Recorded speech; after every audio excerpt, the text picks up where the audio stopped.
हर हर शिव शिव जय जय शंकरा, जय जय शंकरा, कांची शंकरा, चंद्रशेखरा। हर हर शिव शिव जय जय शंकरा, जय जय शंकरा, कांची शंकरा, चंद्रशेखरा। நின்னை சரணடைந்தேன் சந்திரசேகரா,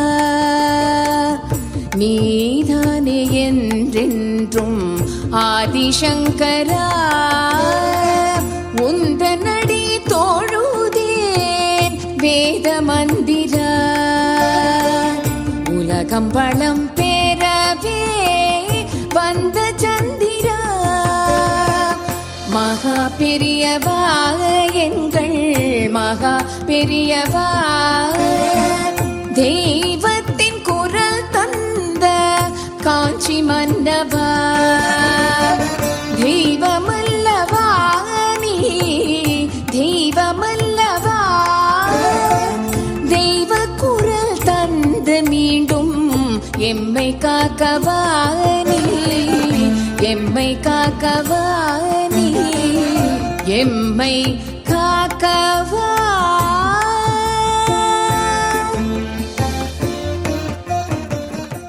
ஸ்ரீ குருப்யோ நமஹ. ஹரஹர சங்கர, ஜெய் ஜெய் சங்கர. நின்னை சரணடைந்தேன் என்ற இந்த நிகழ்ச்சியின் வாயிலாக உங்களை மீண்டும் சந்திப்பதில் மிக்க மகிழ்ச்சி. ஜஸ்டிஸ் ரத்னவேல் பாண்டியன் அப்படின்னு ஒருத்தர் இருந்தார், சுப்ரீம் கோர்ட் ஜட்ஜ். அவர் ஒரு முறை பெரியவா என்ன சொல்றா, அவரை கொஞ்சம் கூட்டின்னு வாங்கோ அப்படிங்கிறா. அவரும் வரார், பெரியவாளை பார்க்கறதுக்கு வரார். பெரியவா அவளை பார்த்துட்டு சொல்றார், எனக்கு என்ன கோவிலுக்கு ஒரு யானை வேணும், நீங்க முடிஞ்சா எனக்கு ஏற்பாடு பண்ணித்தாங்கோ அப்படிங்கிறார். அவருக்கும் ஒன்றும் புரியல, என்ன நம்மளை கூப்பிட்டார், நம்ம எப்படி யானை எல்லாம் இது பண்றது. என்னோ பெரியவா சொல்றா, சரி பெரியவா அப்படின்னு சொல்லிட்டு வந்துடுறார். அப்போ டெல்லியில் அவருக்கு ஒரு கேஸ் வருது. ஒரு யானை பாகன் ஒரு குட்டி யானையை வச்சுட்டு இருக்கான். ஃபாரஸ்ட் டிபார்ட்மெண்ட் அவள் இந்த மாதிரி யானையை ஊர் ஊராக எடுத்துகிட்டு போகிறா. அவள் அந்த யானையை அவர் சரியாக ட்ரீட் பண்ண மாட்டேங்கிறா, அதனால் அந்த யானையெல்லாம் அப்படிலாம் வச்சுக்க முடியாது, எங்ககிட்ட சரண்டர் பண்ணோம் அப்படின்னு ஒரு கேஸ் வருது. இவருக்கு சடனாக யானை பற்றி வந்தோடனே இவர் அந்த கேஸை எடுக்கிறார். அப்போ தான் அவருக்கு ஞாபகம் வருது, பெரியவா கூட நம்மக்கிட்ட இப்போ ரீசெண்டாக யானை ஒன்று இது ஏற்பாடு பண்ண முடியுமான்னு கேட்டாலே, என்னமோ இதில் இருக்கே அப்படின்னு அவருக்கு தோன்றுறது. அப்போ அந்த கேஸை ஒரு சேம்பர், ஒரு தனி அறை, அதில் அவளுக்குள்ள கேஸ் நடக்கிறது. அப்போ அந்த ஃபாரஸ்ட் டிபார்ட்மெண்ட்லேருந்தும் வரா, இந்த யானை பாகனும் அந்த யானை பற்றி பேசுகிறதுக்கு வரா. அப்போ இவருக்கு சொல்கிறார், நீ சப்போஸ் இந்த யானையும் பாகனும் ஒரே இடத்துல இருக்கா மாதிரி ஒரு இதில் அமைச்சு கொடுத்தேன்னா நீ அந்த ஓகேவா உங்களுக்கு அப்படின்னு அந்த ஃபாரஸ்ட் டிபார்ட்மெண்ட்டை கேட்குறார் இந்த ஜஸ்டிஸ். அவளும் எல்லாம் இது பண்ணிவிட்டு ஓகே அது மாதிரி இருந்தால் பரவாயில்ல அப்படின்னு சொல்கிறார். அது மாதிரி அந்த யானை அழகாக பெரியவாளுக்கு அமைஞ்சுது. காமாட்சி அம்மன் கோவிலுக்காக அந்த யானை பாகனோட ஏற்பாடாச்சா. எப்படி பெரியவாளுக்கு இது முன்கூட்டியே இந்த மாதிரி ஒரு கேஸ் வரப்போறதுன்னு எப்படி தெரியும்? அதுதான் பெரியவா.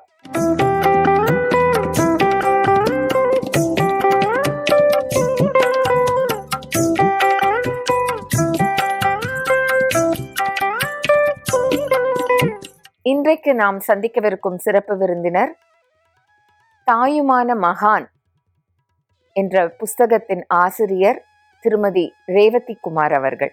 அவர்களை இந்த நிகழ்ச்சிக்கு வருக வருக என்று வரவேற்போம். நமஸ்காரம். நமஸ்காரம். உங்களுக்கு எப்படி பெரியவா முதல்ல உங்களுக்கு பரிச்சயமானா அந்த அனுபவங்களை கொஞ்சம் எங்ககிட்ட பகிர்ந்து. பெரியவாச்சரணம், காமாட்சி தாயே சரணம். நான் பிறந்து வளர்ந்ததுனால் லால்குடியில், அங்கே பக்கத்தில் சங்கர மடம் இருக்குது, ஆனால் நான் போனது கிடையாது. ம். அப்புறம் 6வது படிக்கும்போதுலேருந்து மெட்ராஸ்க்கு வந்துட்டு எக்மோரில் ரயில்வே கோட்டர்ஸில் இருந்தோம். எங்கள் அப்பா ரயில்வேல வேலையில் இருந்தா. ம். அப்புறம் ஒரு 2 வருஷம் கழித்து பிரதோஷ வெங்கட்ராமையர் ம். வந்து எங்கள் காலனியில் எங்காத்துலேருந்து 6, 7வது வீடில் குடுத்தனம் வந்தா. ம். அப்போ எனக்கு ஒரு 14 வயசு தான் இருக்கும். ம். அப்போது மாதம் மாமா வந்து அனுஷம் பூஜை பண்ணுவா. சரி. பண்ணிவிட்டு மகாபெரிவா பட ரூபத்தில் மகாபெரிவாளை வச்சு ஊர்வலம் எடுத்துகிட்டு போவா. அப்போ ஆற்றுக்கு வந்து எங்கள் அப்பாவை கேட்டா, இந்த மாதிரி நான் பண்ண போகிறேன். ஏன்னா அந்த காலனியில் ஒரு 4-5 பேர் தான் பிராமணான்னு இருந்தோம், பெரியவாளை பற்றி தெரிஞ்சவான்னு இருந்தோம். சரி. அதனால கூப்பிட்டம்போது நான் போயிருந்தேன். எனக்கு கொஞ்சம் கோலம் போடுறதுன்னா ரொம்ப பிடிக்கும். அப்போ மாமாட்ட, மாமா நான் கோலம் போட்டுமான்னே. போடேன் அப்படின்னா, அன்னியிலேருந்து பெரியவாளுக்கு தினம் போய் அவாத்தில் கோலம் போடுவேன். காத்தால எங்காத்துல வாசலில் கோலம் போட்டுவிட்டு அப்புறம் அவாத்துக்கு போய் கோலம் போட்டு, அவாத்தில் சந்தனத்தில் விக்கிரகம் இருக்கும், பெரியவா விக்கிரகம். அது வளர்ந்து வளர்ந்து வளர்ந்து இவ்வளோ பெருசாச்சு. அதுக்கு கார்த்தால பள்ளி எழுச்சி பாட்டு மாமி பாடுவா. அப்புறம் அந்த விக்கிரகத்தை நகர்த்தி வச்சுட்டு கோலம் போட்டுவிட்டு வந்துடுவேன். இப்படி என்னோடதே பெரியவா கிட்ட வந்தது. அது வந்து ஒரு குழந்தைத்தனமாக தான் இருந்தது. 14 வயசுல நமக்கு பெரியவாளை பற்றி என்ன தெரியும்? ஏதோ பத்திரிக்கையில் மகா பெரியவா ஆசீர்வாதத்துடன் போடுறா, அது ஒன்று தான் நமக்கு தெரியுமே தொட்டு அவர் குரு நமக்குன்றதெல்லாம் தெரியாத பருவம் அப்போ. ஆனாலும் ரொம்ப ஒரு நாள் அவத்துக்கு கோலம் போட போகலைன்னா கூட மனசு ரொம்ப கஷ்டப்படும். அந்த மாதிரி ஒரு இன்வால்மெண்ட் வந்துடுது எனக்கு. அப்போ எங்கள் அப்பா சொல்லுவா, குருன்னு பிடிச்சா ஒரு குருவை தான் உன் வாழ்க்கையில் பிடிக்கணும், மாத்தின்ண்டே இருக்கக்கூடாது. ஒரே குரு இல்லைப்பா, எனக்கு இவரை ரொம்ப பிடிச்சிருக்கு அப்படின்னு. பிடிச்சிருக்குன்னா அப்படியே வச்சுக்கோ அப்படின்ட்டா எங்கள் அப்பா. அதனால இப்படியே போயின்னு இருந்தது. அது மாதம் பண்ணது என்னாச்சுன்னா, அந்த இது மாதிரி கட்டி தூக்கின்னு போவா இல்லையா, அதுக்கு என் பெரிய தம்பி அலங்காரம் பண்ணுவான். சரி. பண்ணிட்டு ஊர்வலம் எடுத்துன்னு போட்டு தீவட்டி எடுத்துட்டு போவான். அப்போ அவனை வந்து தீவட்டி பசங்கன்னு, அந்த காலத்து குழந்தைகளுக்கு என்ன தெரியும்? ஆனாலும் அவன் வந்து என் வாழ்க்கையில ஒரு தடவை நாட்டம் உங்களுக்கு நான் லைட்டு காமிக்கணும் பெரியவா அப்படின்னு அப்பா அவன் பிரார்த்தனை பண்ணிப்பான். என்கிட்ட சொன்னான், இது பின்னால நடந்தது, அதை நான் சொல்றேன். இப்படி வந்துட்டு இருந்தது. வருஷம் மாமா ரொம்ப பெருசா பண்ண ஆரம்பிச்சார். அது வந்து ஆதிசங்கரர் ஜெயந்தியிலேருந்து பெரியவா ஜெயந்தி வரைக்கும் கண்டினியூஸா 13-12 நாள் நடக்கும். அது எத்தனை வயசு அப்போ பெரியவாளுக்கோ அத்தனை பிராமணாவை கூப்பிட்டு சாப்பாடு போடுவா, அத்தனை சுமங்கலிகளுக்கு கூப்பிட்டு சுமங்கலி பூஜை பண்ணுவா. அந்த நேரத்துல எல்லாம் கார்த்தால போனா சாயந்தரம் தான் வருவோம். அங்க வாசல்லையே ரோடு தான், அந்த ரோடுல எய்த்த மாதிரி எல்லாம் போட்டு தரையில தான் அவ்வளோ பேர் வருவா. சாப்பாடெல்லாம் போடுவோம், எல்லாமே நடக்கும். காலையில் நிறையா குழந்தை என்ன மாதிரி வயசு குழந்தைகள் தான் கைங்கரியம் பண்ணுவோம். அப்போ வேறுபாடே இருக்காது, ஆம்பளை பொம்பளை அந்த பையன் இந்த பையன்லாம் ஒரு வேறுபாடு இல்லாமல் ரொம்ப ஜாலியாக சிரித்து பேசிட்டு சாப்பாடு தூத்தத்தை பற்றியே நினைக்க மாட்டோம். அப்படி ஒரு கைங்கரியம் மகாபெரிவா கருணையில் நடந்துட்டு இருந்தது. ராத்திரி கோலம் போடுவேன், கார்த்தால கோலம் போடுவேன். இப்படி பண்ணிட்டு இருக்கும்போது ஒரு தடவை கார்த்தால பெரியவா என் பக்கத்தில் நிற்கிறா. காலங்கார்த்தால ஒரு 4:45 மணி இருக்கும். எங்காத்து வாசல்ல கோலம். என்ன வயசு இருக்கும் உங்களுக்கு அப்போ? 15 வயசு இருக்கும். அவ்வளவுதான். அப்போ வந்து நிஜமாவே வந்திருக்கா? நிஜமாவே. ஓகே. என் கண்ணுக்கு தெரியுறா பெரியவா. சரி. அந்த பூந்தமல்லி ஹை ரோட்ல முதல் வீடு அங்க நான் வாசல்ல கோலம் போட்டுருக்கேன். இங்க போட்டுட்டு ஆத்துல குளிச்சு பண்ணிட்டு அங்க போகணும், கோலம் போட்டதுக்கு போகணும். அங்க நான் கோலம் போட்டாதான் மாமி கதவே திறப்பா. அந்த மாதிரி போட்டு இருக்கேன். பக்கத்துல யாரோ நிக்கிறா. யார் நிக்கிறான்னு தெரியல. நிமிந்து பார்க்க எனக்கு பயம். ரோடே நிசப்தமா இருக்கு. அப்புறம் இப்படி எதேச்சு அப்படி பாக்குறேன், பக்கத்துல பெரியவா நின்னுட்டு இருக்கா, தண்டத்தோட நின்னுட்டு இருக்கா. உள்ள போ, அவ்வளவுதான், ஒரே குரல். உள்ள வந்துட்டேன், கதவை தாப்பா போட்டு உள்ள வந்துட்டேன். அதே மாதிரி 2-3 நாள் ரிப்பீட்டடாவே வந்துட்டு இருந்தது எனக்கு. பெரியவா வரான்னு எங்க அம்மாட்ட சொல்லுவேன், ஓ உனக்கு தோன்றதா இருக்கும்னா. இல்லம்மா பெரியவாதாம்மா, நான் பார்த்தேம்மா பெரியவாதாம்மா அப்படின்னு. அப்புறம் எங்க அம்மா சொன்னா, சரி அப்ப நீ 4:45 ஏந்திருக்காத, வேண்டாம் 5:30 மணிக்கு ஏந்துட்டு செய்யினா. அதே நான் மாமாட்ட சொல்லிட்டேன், பிரதோஷம் மாமாட்ட. சரிம்மான்னுட்டா. அதே மாதிரி ஒரு நாள் கார்த்தால 5:30 மணி இருக்கும், கோலம் போட்டுன்னு இருக்கேன். பெரியவா நிற்கிறா. பார்த்தா நன்னா முன்னாடியே நிற்கிறா. இப்படி நிற்கிறா. நான் பார்க்குறேன், பெரியவா நிற்கிறா. உள்ள போ, உள்ள போ அப்படின்ட்டு நடந்து போயிட்டே இருக்கா பிரதோஷ மாமாவத்துக்கு. ம். அது வரைக்கும் நான் திரும்பி பார்த்து உள்ள போன்னு என்னை செய்க காமிச்சுட்டே இருக்கா. ம். சரின்ட்டு மாமா உள்ள போயிட்டான்ட்டு எங்க அம்மாட்ட ஓடி வந்து, அம்மா பிரதோஷ மாமாவத்துக்கு பெரியவா வந்திருக்கா, இங்க என் பக்கத்துல நின்றுட்டு இருந்தா, உள்ள போன்னு சொல்லிட்டு பிரதோஷ மாமாவத்துக்கு போயிருக்கா. மாமா ஊர்ல இல்லை, நான் போயிட்டு வரேம்மான்னு சொல்லிட்டு வந்தா, பிரதோஷ மாமா ஊர்ல இல்லை, பிரதோஷத்துக்கு பெரியவாளை பார்க்க போயிருக்கா. ம். பிரதோஷ மாமாக்கு 2 குழந்தை, 2 பேரும் கொஞ்சம் உடம்பு சரியில்லாத குழந்தை. ம். கணேசனுக்கு அப்ப ரொம்பவே உடம்பு சரியில்லை, ம். ரொம்ப துடிக்கிறான், என்னன்னே தெரியல, மாமிக்கும் ஒன்றும் தெரியல என்ன பண்ணுவான்னு. ம். அப்ப பெரியவா அங்க வந்து அந்த குழந்தைய காப்பாத்திருக்கா. ஓஹோ, அவ இல்லாத போது. இல்லாத போது ஆ. நான் போறேன், மாமி பெரியவா வந்திருக்கா, நீ எங்கடி வந்திருக்காங்கிற, வந்திருக்கா பெரியவா வந்திருக்கா, இல்லடி கணேசன் துடிக்கிறான்டி அப்படிங்கிறா. இல்ல மாமி பெரியவா வந்திருக்கா, நான் பார்த்தேன், பெரியவா இங்கதான் வந்திருக்கா அப்படின்னு உடனே, அதே மாதிரி 2 தெரு 2ஆம் தள்ளி ஒரு மாமி இருக்கா, அந்த மாமிக்கும் பெரியவா கண்ணில் தெரிஞ்சிருக்கா. அந்த மாமியும் உள்ள ஓடி வந்தா. வந்துட்டு பெரியவா வந்திருக்கா மாமி அப்படின்னா, 10-15 நிமிஷம் குழந்தை சரியாயிட்டான். பெரியவா அங்க வந்து காட்சி கொடுத்து பண்ணினான். அதே மாதிரி பிரதோஷ மாமாக்கு முதுகுல ராஜபலவன்னு ஒரு இது வரும் தெரியும், ஒரு கட்டி மாதிரி ஒன்று வரும், அது வந்திருந்தது. அது மாமா ஆப்ரேஷனே பண்ணிக்க மாட்டேங்கிறார். டாக்டர் முருகேசன்னு மடத்துல இன்னைக்கும் எல்லாருக்கும் காஞ்சிபுரத்துல ஃப்ரீயாவே ட்ரீட்மெண்ட் கொடுக்குறவர், மடத்துக்கார ஆளுக்கெல்லாம் ஃப்ரீயா கொடுப்பார். மகா பெரியவான்னு அவ்வளோ இது. அவர் டாக்டர். அவர் வந்து ஸ்டான்லி ஹாஸ்பிட்டல்ல சீஃபா இருந்து ரிட்டையர் ஆனவர். அவர் பெரியவா சொன்னா என்னவோ அதுதான். சாக்லேட் சாப்பிட மாட்டார், ஐஸ்கிரீம் சாப்பிட மாட்டார், எதுவுமே கிடையாது. அவர் சின்ன வயசுல டாக்டரா படிக்க வந்ததுலேருந்தே எனக்கு தெரியும். சரி, அந்த மாதிரி அவர் ஆத்துலயே மாமாக்கு ஆப்ரேஷன் பண்ணார். பெரியவா கருணையில ஆத்துல நான் இருந்தேன் பக்கத்துல, வெறுமனே வெந்நீர் வச்சு குடும்பர், சிரஞ்சு எடுத்து குடும்பர், அவ்வளவுதான். சூப்பராயிட்டார் மாமா. அப்படி மகா பெரியவா அந்த மாமாக்கு பண்ணியிருக்கா. இப்படி நடந்துட்டு இருந்ததே எனக்கு கல்யாண வயசு வந்துவிட்டு. அப்போ மாமி வந்து நீ வா பெரியவாளை பார்க்க போகலாம் அப்படின்னா, சரின்னு சொல்லிட்டு நானும் மாமி, கோபால ஐயர்னு ஒருத்தர் இருக்கார், அவளோட பொண்ணு புவனா, நாங்கள் எல்லாருமா பெரியவாளை பார்க்க போயிட்டோம். அடி மழை பின்றது, 84 ஃப்ளட்டு. அப்போ நாங்கள் மட்டும் போயிட்டோம், அந்த மழையிலையும் கிளம்பி போயிட்டோம்.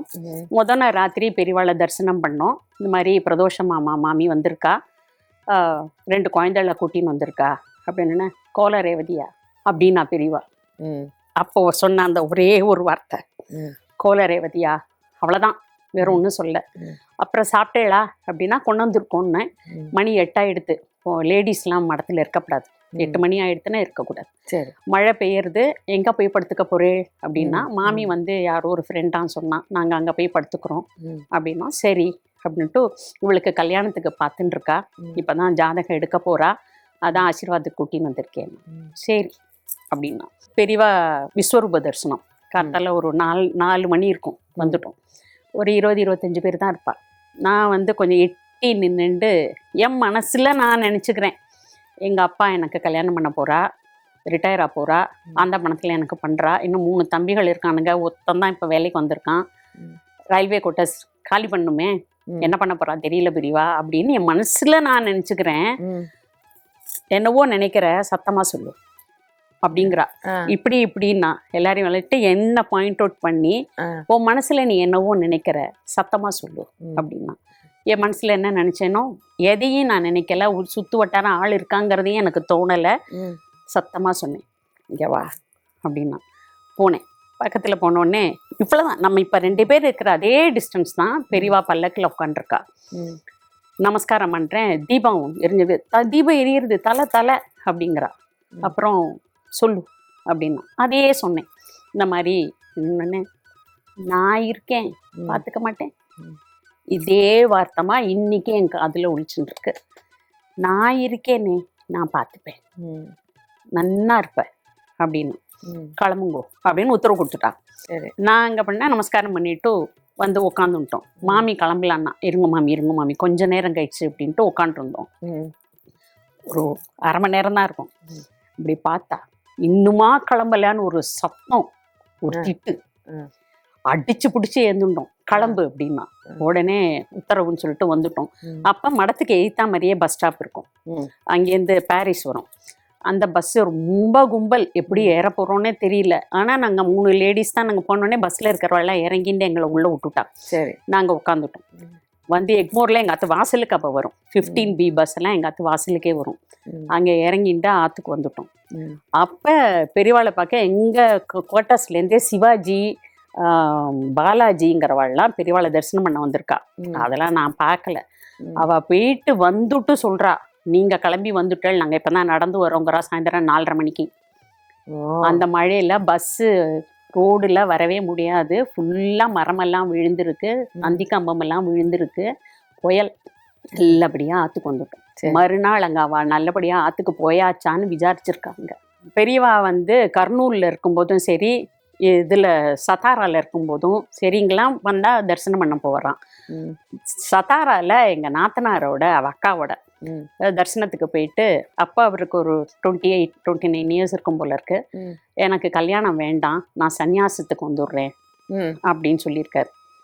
உனக்கு சன்னியாசம் எல்லாம் கிடையாது, சன்னியாசம்னா என்ன ஈஸின்னு நினச்சிட்டு இருக்கியா? அது எவ்வளோ கஷ்டம் தெரியுமா?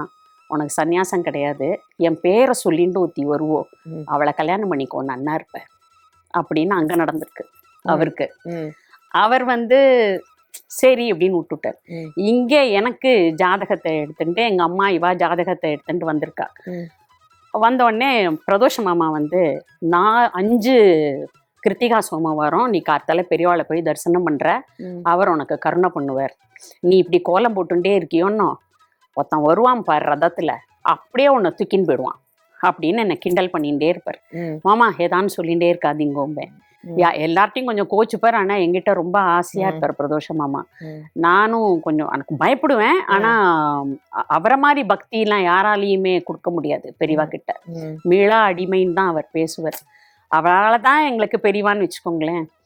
அதன்ட்டு அப்போ என்னாச்சு, ஃபஸ்ட்டு சோமவாரம் நானும் என் தம்பியுமா போனோம்.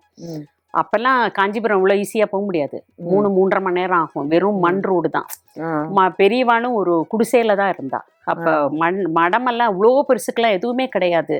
இப்போ சந்திரமௌலீஸ்வரர் பூஜை நடக்கிற இடமே ஷீட்டு போட்டு தான் இருக்கும். சரி சரி, அப்படிதான் இருக்கும். நான் சொல்றது 84. சரி. அப்போ பக்கத்துல ஒரு ரூம் மாதிரி இருக்கும். அதுலேருந்து ஒரு சைடு படி இறங்கி பெரியவா அங்க சந்திரமௌலீஸ்வரர் பூஜைக்கு வருவா. இவ்வளவுதான். அது ஒரு மரம் இருக்கு பார்த்தீங்களா, அந்த இடத்துலதான் நாங்கெல்லாம் உட்காந்துருப்போம். சரி சரி. அங்க அவ்வளவுதான், மொத்தமே அவ்வளவுதான் இருக்கும்.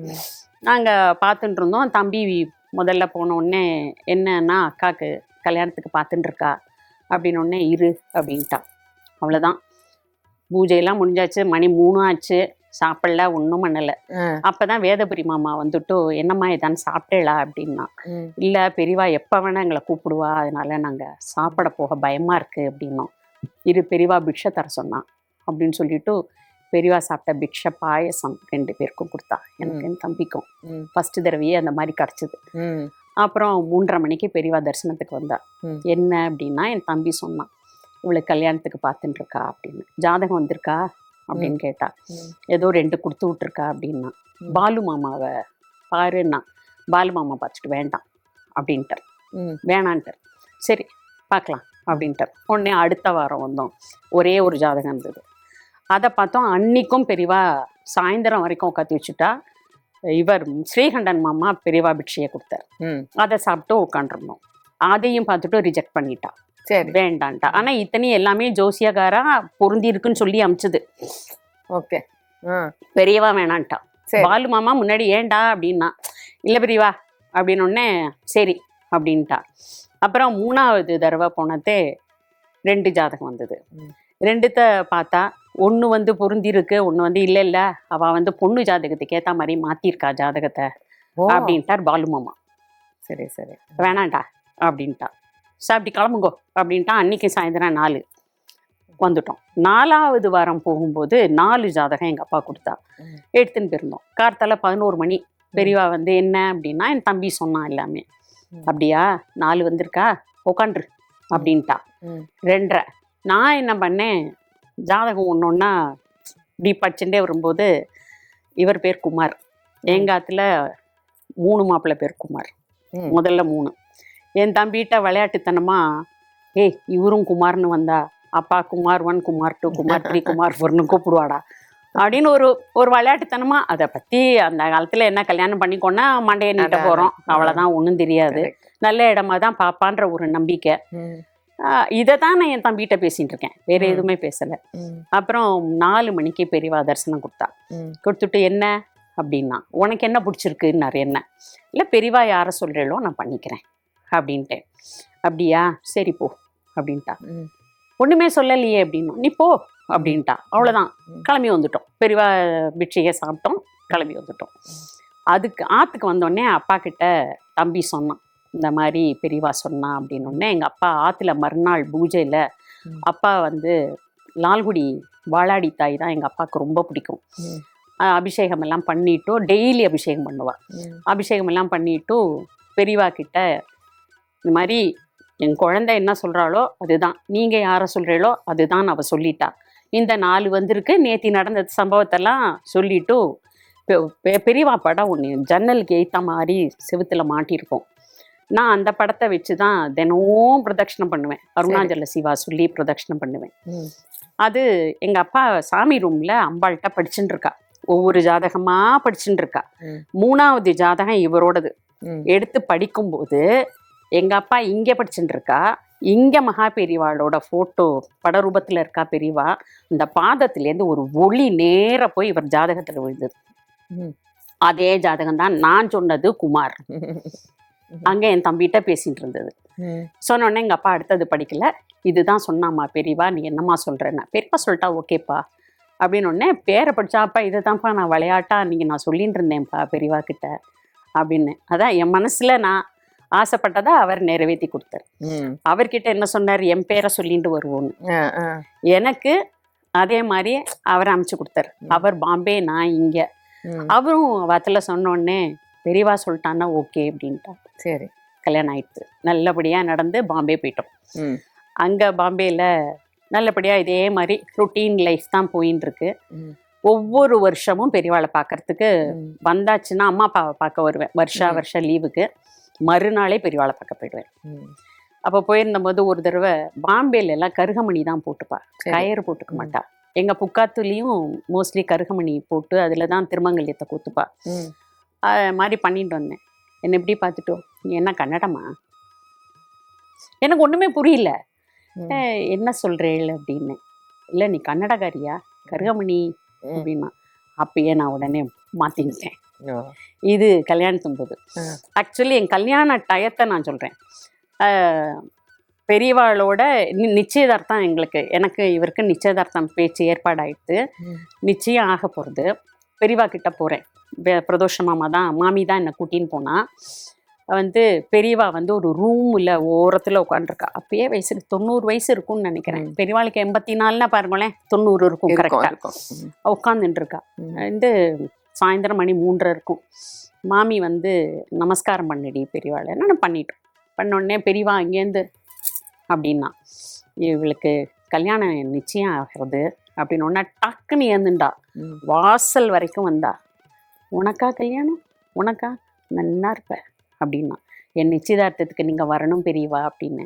நான் வரணுமா அப்படின்னா. ஆமாம் நீங்கள் வரணும் பெரியவா அப்படின்ட்டு பார்த்து நம்ம இப்படி பேசிகிட்டே இருக்கேன். மாமி ஒரு முதுகில் அடித்து நமஸ்காரம் பண்ணிடின்றா. எனக்கு தெரியல நமஸ்காரம் பண்ணும், அதெல்லாம் எதுவுமே தெரியல. நமஸ்காரம் பண்ணினேன், நீங்கள் வரணும் பெரியவா அப்படின்னு. அப்படின்ட்டா. அவ்வளோதான் சொன்னான். நிச்சயதார்த்த தண்ணிக்கு அந்த காலத்தில் நம்மளெல்லாம் கூட்டின்னு போக மாட்டாளே, பொண்ணு மாப்பிள்ளையே நிச்சயதார்த்தத்துக்கு கூட்டின்னு போக மாட்டா. இந்த காலத்தில் ஓகே, அந்த காலத்தில் பார்த்தது கூட கிடையாது, மண்டையாட்ட வேண்டியதுதான். அப்போ பொண்ணு பார்க்குற அன்னைக்கு பார்க்குறோம். அப்பனா எங்க மாப்பிள்ளை பண்ணிக்கு தான் அந்த மூஞ்சியவே பார்க்குறோம், அவளும் நம்மளை பார்க்குறா, அவ்வளோதான். நிச்சயதார்த்தத்துலேயும் பார்க்கல. எங்கள் ஆத்துல எல்லாரும் கிளம்பி போயிட்டா. நான் கதவை பூட்டிண்டு உள்ள வரேன். ஒரு கிழவர், வயசானவர், ரொம்ப வயசானவர், கையில் குச்சியை வச்சுட்டு வாசலில் நிற்கிறார். நான் பார்த்துட்டு என்ன தாத்தா அப்படின்னு இப்படியே நான் பார்க்குறா. உடனே இருங்கோ அப்படின்னு சொல்லிட்டு உள்ளே ஓடி பழம் எடுத்துட்டு போய் அவர்கிட்ட கொடுத்தேன். பார்த்தோடனே திருப்பி என்னை இப்படியே பார்க்குற. ஒரு க்ஷணம் இது பெரியவாளாக இருக்குமோ அப்படின்னு என் மனசில் தோணித்து. உடனே உள்ளே ஒரு பாயசத்தை டம்ளரில் எடுத்துன்னு தாத்தா இதை குடிங்கோ அப்படின்னு குடிச்சார். உள்ளே வாங்கோன்னே, இங்கெல்லாம் வரப்படாதுமா, அந்த ஒரு வார்த்தை அது க்ளூன்னு நினைக்கிறேன் நான். அந்த மாதிரி தெய்வங்கள்லாம் ஒரு ஆத்துக்குள்ளன்னு வரமாட்டா இல்லையா, இவ்வளவு பெரிய சன்னியாசி எல்லாம், அந்த தோணலை எனக்கு. பாயசத்தை குடிச்சார். குடிச்ச உடனே டம்ளரை கொண்டு வந்து உள்ள வச்சுட்டு பெரியவாளா தான் இருக்கணும் அப்படின்னு சொல்லிட்டு வாசல்ல வரேன், தாத்தாவை காணும். நிச்சயமா அவரால் அவ்வளோ ஃபாஸ்ட்டு நடந்து போயிருக்கவே முடியாது, அவ்வளோ வயசானவர். நிச்சயதார்த்தம் ஆன உடனே பெரியவாளை பார்க்க போனேன். பார்த்துட்டு பெரியவா நிச்சயதார்த்தத்துக்கு வந்தே அப்படின்னு சிரிச்சுண்டா. சரி, அவ்வளோதான், அது பண்ணிட்டேன். அப்புறம் கல்யாணம் போது எனக்கு ஒரு ஆசை, எல்லாருக்கும் ட்ரெஸ் எடுத்து தரா. நமக்கு கல்யாணம்னா யார் யாருக்கெல்லாமோ ட்ரெஸ் எடுத்து தரா, இந்த பெரியவாளுக்கு ஒரு வஸ்திரம் எடுத்து கொடுத்தா என்ன அப்படின்னு எனக்கு ஒரு ஆசை. அதான் எங்கள் அப்பா அம்மா கிட்ட சொல்ல பயம். ஏன்னா அது ப்ரொசீஜர் ஜாஸ்தி, அது எப்படி பண்ணணும் என்ன ஏது தெரியாது. இருக்கிற கல்யாணம் இதில் இது வேற, நம்ம கேட்டால் கூச்சிப்பாளோ என்ன பண்ணுவாளோ எனக்கு ஒரு பயந்துட்டே இருந்தேன். அதே மாதிரி என்னாச்சு, திருமாங்கல்யம் முகூர்த்த வெத்தலை இது புடவை வேஷ்டி எல்லாத்தையும் எடுத்துகிட்டு போயாச்சு. பெரியவா கிட்ட ஆசீர்வாதம் வாங்கியாச்சு. உனக்கு கல்யாணம், உனக்கு மாப்பிள்ளை கொடுத்தேன், எனக்கு என்ன தரப்போற? இதே கேள்வி கேட்டான். எனக்கு என்ன தரப்போற? இன்னைக்கு என் காதில் ஒலிக்கிறதுமா அந்த குரல். அப்படின்னு உடனே சப்த நாடி அடங்கி போயிடுது. என்ன கொடுக்கறது எனக்கு ஒன்றும் தெரியலன்ட்டு நமஸ்காரம் பண்ணிட்டு இப்படின்னா வந்துட்டேன். இப்பயும் இருக்க தெரியுமா, சந்திரமௌலின்னு, குட்ட சந்திரமௌலிம்பா, இது சாமவேத சந்திரமௌலி இதில் இருக்கார், தேனம்பாக்கத்தில் இருக்கார். சரி, அவர் அப்போ பெரியவாக்கு ரொம்ப கைங்கரியம் பண்ணிட்டு இருந்தவர். அவர் ஓடி வந்தார், என்ன தரப்போற பெரியவாளுக்கு அப்படின்னார். தெரியல மாமா, எனக்கு வஸ்திரம் கொடுக்கணும்னு ஆசைன்னு. அதைத்தான் கேட்குறா, வேற ஒன்றும் கேட்கல. வேற என்ன இருக்கு பெரியவாளுக்குன்னு? வஸ்திரம் ஒன்று தான், அதை எடுத்து கொடுத்துரும் அப்படின்னா. உடனே எங்கள் அம்மாவும் சரின்னு சொல்லிட்டா. வஸ்திரம் எப்படி போடுறது தெரியாது, நாங்கள் இருக்கிறது எக்மோர். என் தம்பி இல்லைம்மா நான் மாம்பழம் போகிறேன், நிச்சயமா அங்கே யாரான்னு இருப்பா அப்படின்னு சொல்லிட்டு பெரிய தம்பி வந்தான். இப்போ மடத்துல கண்ணன் ஒரு சாமியார் இருக்கார், போட்டோ கண்ணன், அவள்லாம் எங்களோட பிரதோஷ மாமாவத்துல நாங்கள்லாம் வாடா போடான்னு பேசிட்டு இருந்தவா. சரி சரி, அவ்வளோ ஒரு இது. அப்போ அவர் ஏத்த மாதிரி வந்திருக்கார். என்னடா கண்ணா இங்கே வந்திருக்க அப்படின்னு. இல்லடா ரேவதிக்கு கல்யாணம், பெரியவாக்கு வஸ்திரம் போடணும் அப்படின்னு, வா நான் கூட்டின்னு போறேன்னு சொல்லிட்டு எதேச்சியா ஏத்த மாதிரி அவன் வந்தான். இங்கே ஒரு பாட்டி கிட்ட கூட்டிட்டு போய் அந்த பாட்டி நான் போட்டு தரேன்னு சொல்லி அந்த பாட்டிக்கு ஏற்பாடு ஆயிருக்கு. பெரியவா முன்னாடியே சொல்லியிருக்கா அந்த பாட்டி கிட்ட. அந்த பாட்டி நான் போட்டு தரேன்னு. பெரியவாளோட வஸ்திரம்லாம் ஒரு பர்டிகுலர் பர்சன் தான் பண்ணுவா. ஆமா, சரி சரி. அது இப்போ நான் 7வது புக்கில் எழுதியிருக்கேன், அதை நான் அப்புறம் சொல்கிறேன். சரி, அது எப்படி போடணும் என்ன ஏதுங்கிறதுக்கெலாம் அது காவி பொடி வாங்கணும், ஜாபாரா விதையா ஏதோ ஒன்று சம்திங், அதுக்கப்புறம் எலுமிச்சம்பழம் அதெல்லாம் வாங்கி கொடுத்துட்டு பாட்டிகிட்ட கொடுத்துட்டு வந்துட்டான். பாட்டி ஒரு வாரம் அண்ணா ஆகாரம் இல்லாமல் செய்யணுமா, அதெல்லாம் அப்படி செய்வாளாம் பாட்டி. அதை பண்ணி கொடுத்துட்டா. அது என் கல்யாணத்துக்கு 4-5 நாள் முன்னாடி எனக்கு வந்துட்டு ஆத்துக்கு வந்துட்டு. இதுவரை திருமதி ரேவதி குமார் அவர்களின் அனுபவங்களை கேட்டு தெரிந்து கொண்டோம். மீண்டும் அடுத்த வாரமும் அவர்களுடைய அனுபவங்கள் தொடரும்.